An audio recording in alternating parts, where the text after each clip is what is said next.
Once the underdog, Blackmagic Resolve has grown into a mature NLE, capable of competing with industry standards like Final Cut, Avid, and Premiere Pro. So much so that many longtime editors are making the switch.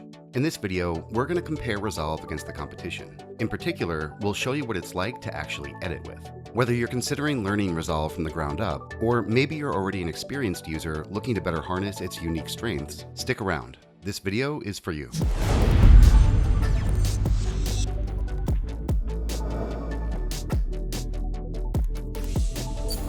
Quick note, for a steady stream of new tutorials from professional Hollywood editors, be sure to subscribe to the Film Editing Pro channel and turn on notifications. Okay, let's begin. We're going to start with a look at the Resolve user interface, its feature set, how it integrates with the rest of your post-production workflow, and of course its cost. Spoiler, it's free. Then, we're going to show you a live demonstration as we quickly edit a scene from a feature film shot on the Arri Alexa. Next, we'll summarize Resolve's strengths and weaknesses, and finally we'll answer the big question, should you start using it? Here we go.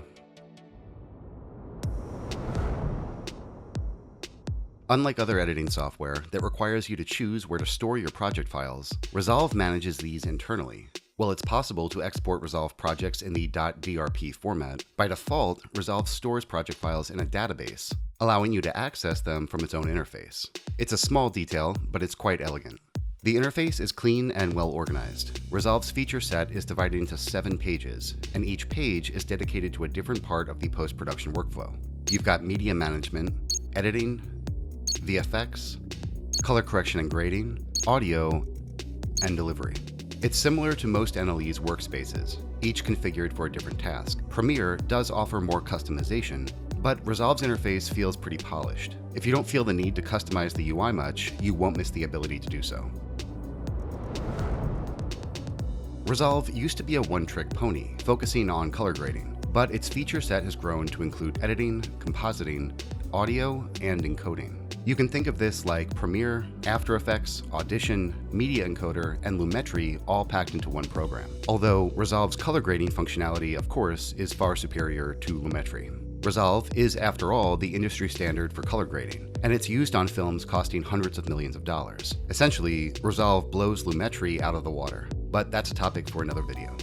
So when it comes to editing, Resolve has a bit of a split personality, offering 2 different editing experiences via the cut and the edit page. It's not a perfect analogy, but you can think of the edit page as Premiere Pro or Avid, offering your traditional track-based editing experience. And then the cut page is more like Final Cut Pro, featuring a magnetic style timeline. If the cut page scares you, don't worry, you don't have to use it. But if you're curious, it's designed for speed, with a streamlined set of tools for the tasks that you most commonly perform when assembling an edit. And you don't have to choose one or the other. Any edit can be opened in either the cut or the edit page, and you can switch back and forth between them depending on what stage of the editing process you're at. Blackmagic even makes hardware specifically for working in the cut page. The Speed Editor offers physical buttons for the most commonly used tools, and a large weighted jog dial for scrubbing. It's worth noting that this is not just a regular keyboard with hotkeys printed on the buttons. It's a dedicated video editing aid. Working in Resolve's edit page is going to feel familiar to you. In fact, it's so similar to editing in Premiere and Avid that it's simpler to talk about where it's actually different. All the same core tools and concepts are present. Of course, Resolve does have its quirks, but what software package doesn't? Resolve lacks some niche features found in other NLEs, like automatic resizing of videos for different aspect ratios, or Final Cut's fantastic keywording tools. But it also adds additional features, like compatibility with audio timecode generated by popular timecode hardware like Tentacle Sync. It also adds automatic face detection for sorting media, a super cool feature. And it adds automatic cut detection when importing pre-edited videos.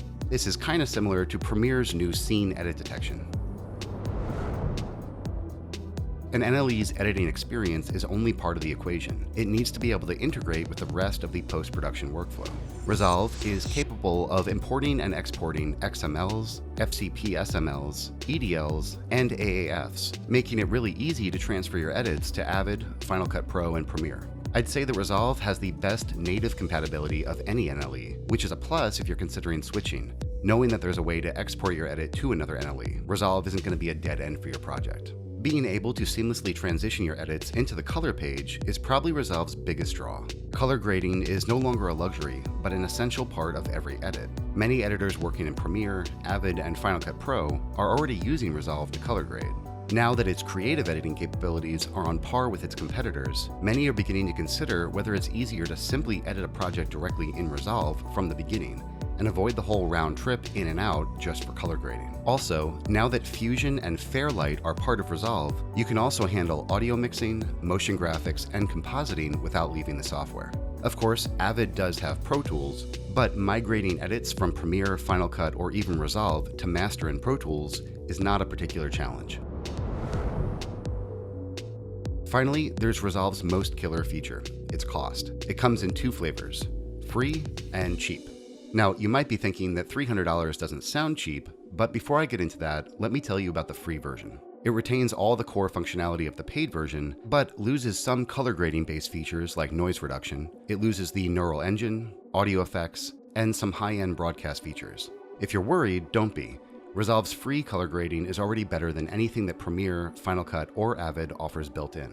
The paid studio version is well worth the modest price tag. For comparison, Resolve costs around the same as a year's subscription to Premiere or Avid, but it's yours forever, including free future upgrades. And actually, it's possible to get the Resolve Studio, the $300 version, for free when purchasing a Blackmagic camera or other accessories.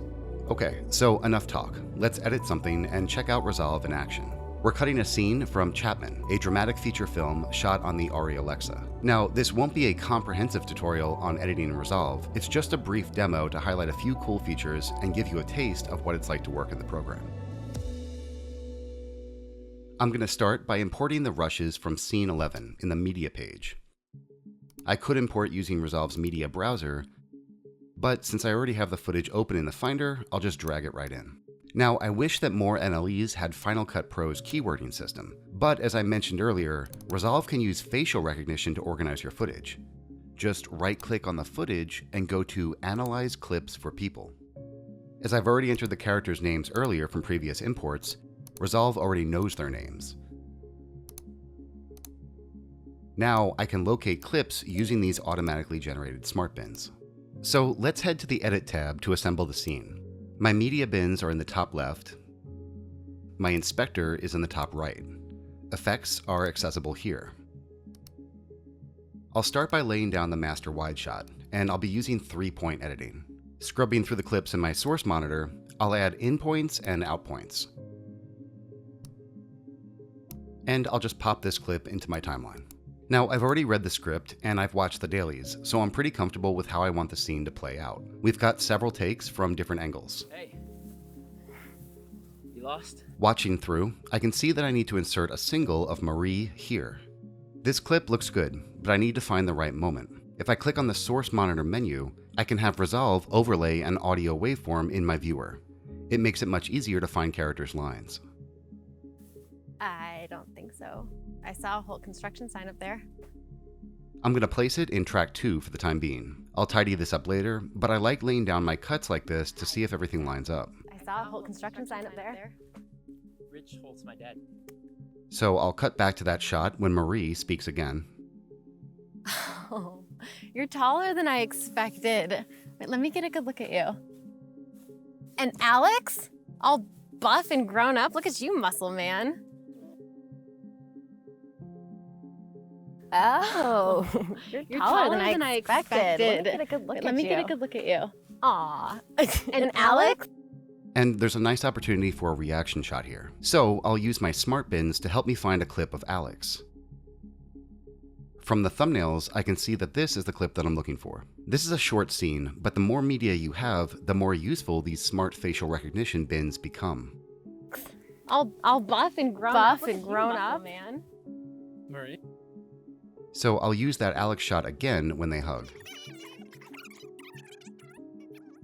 Now we'll hop into Marie's smart bin and find a nice close-up of their awkward hug. And finally, a reaction shot from Alex.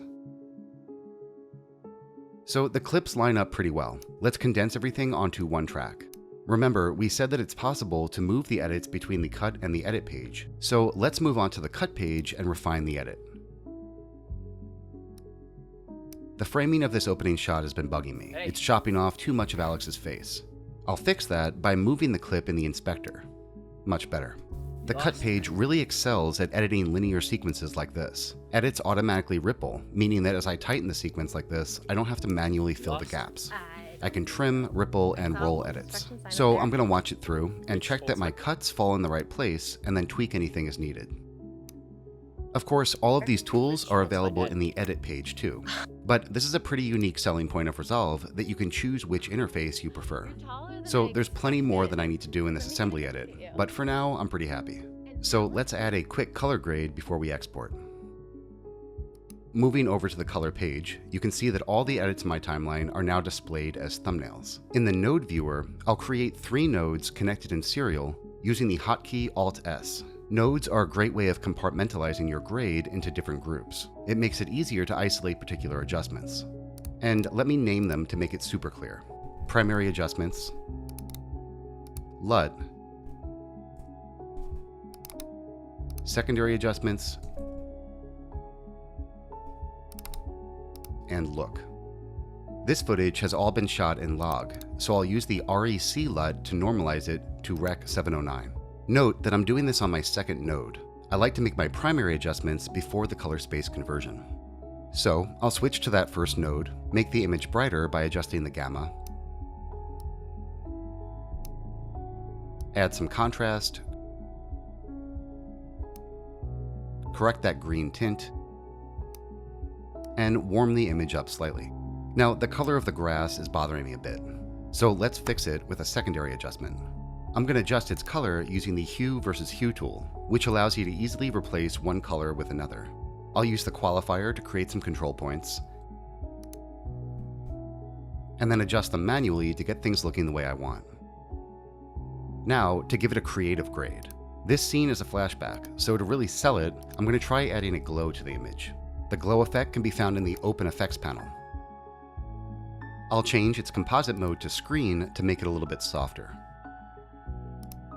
Alright, great. So I'll save this grade as a still, or basically a preset. Now, if I select the other clips and open the gallery, I can apply this grade to them too. Alright, so to render the video, I'm going to head over to the Deliver page. And I'll use this handy H.264 export preset. But because this is only a preview video, I'll lower the bitrate to make the file smaller. Now, I know this wasn't a full-on tutorial where I explained everything step by step, but I just wanted to give you a taste of what it's like to do your creative editing in Resolve. So what do you think? How does it compare with your current editing software? Let us know in the comments below. Let's summarize some of the pros and cons of doing your creative editing directly in Resolve. Without a doubt, Resolve's biggest strength is the integration of its industry-leading color correction tools. Edits made in Premiere, Final Cut Pro, and Avid are regularly imported into Resolve for grading. If you've ever experienced the pain of conforming an edit, you'll probably have asked yourself, why didn't I just make the edit in Resolve in the first place? Next, it's cost. It's cheap at worst and free at best. Next, some innovation. Blackmagic has rethought editing with the cut page, but they're not forcing you to change. It's just there as an option if you want it. Also, Resolve is growing in popularity. It's quite mature, and it has a wide user base and also receives regular updates. Blackmagic also makes a wide range of accessories for use with Resolve, including its keyboard, color grading consoles, video capture, and output. It's a complete ecosystem that you can buy into. But of course, there are some cons. People familiar with Adobe's layer-based approach to compositing are going to find Resolve's node-based workflow a bit confusing. It's not hard to learn, but plan to spend at least a little bit of time uncovering its power and kind of rewiring your brain. Another Adobe comparison, while Resolve does have Fusion and Fairlight, Premiere's integration with After Effects, Photoshop, Illustrator, Audition, and all the other Adobe packages that can dynamically link together is pretty powerful. If those links between software are currently part of your workflow, you'll probably have an empty hole in your heart where they once lived. While Resolve is the industry leader for color grading, it is the underdog in the world of editing. That means that, at least for now, there's less demand for Resolve editors commercially. There's also going to be less plugins, etc. Of course, this is changing. Switching from editing in Premiere or Avid to Resolve is pretty easy, given that they all share the same track-based approach. You've got all the same tools. They might have different names, use different keyboard hotkeys, or be in a different part of the interface, but there's no quantum leap here. You don't have to wire your brain a different way like you would if you were moving over to Final Cut Pro's magnetic timeline. In fact, to make things even easier to transition, you can also customize Resolve to use Premiere Pro, Avid, or Final Cut hotkeys instead of its own default key assignments. The story is a little bit different when it comes to color and fusion. Now, as mentioned, the biggest learning curve is going to be learning to use Resolve's node-based color grading and compositing tools. While Lumetri wraps up the complexities of color grading in easy-to-use sliders, and it guides you through the process with a deliberately sequenced interface, Resolve gives you the keys to the workshop to let you play around without supervision. Lumetri is quick to learn, but ultimately limited. Resolve is slower to learn, but way more powerful. Expect to spend some time learning to use the color panel before you're going to be able to work quickly. The same goes for Fusion. Its node-based approach is nothing like layer-based compositing that you'll find in Adobe After Effects. So, at the end of the day, should you switch? Well, that's not up to us. Every NOE has strengths and weaknesses, and Resolve is definitely no different. But should you try it? Absolutely. And because it's free and easily allows you to export your edits back to other NLEs, you've really got nothing to lose. And of course, knowing more than one editing program is going to make you a more versatile and valuable editor. At the end of the day, while Avid, Final Cut Pro, Premiere, and Resolve offer different experiences, they're all equally powerful editing packages. What separates Resolve? In our opinion, here are the three most compelling features. 1 is cost. You can't argue with free. 2 is the innovative cut interface. You might hate it, but you might love it. And 3, of course, is its fully integrated industry-leading color grading tools. Ultimately, editing is a fundamentally creative skill. If you're a good editor in one software, you'll be equally as good in another. Which exact program you use really just comes down to personal preference. Hey there! For tons more free editing training, head over to our website at filmeditingpro.com/free training. Here you can download free editing guides along with high-quality video training courses created by our team of professional Hollywood editors. Our tutorials cover a wide range of editing topics, like cutting awesome movie trailers, editing action scenes, how to work with music and sound design, and a lot more. All of these free guides and videos are available at filmeditingpro.com/free training. I'll see you next time.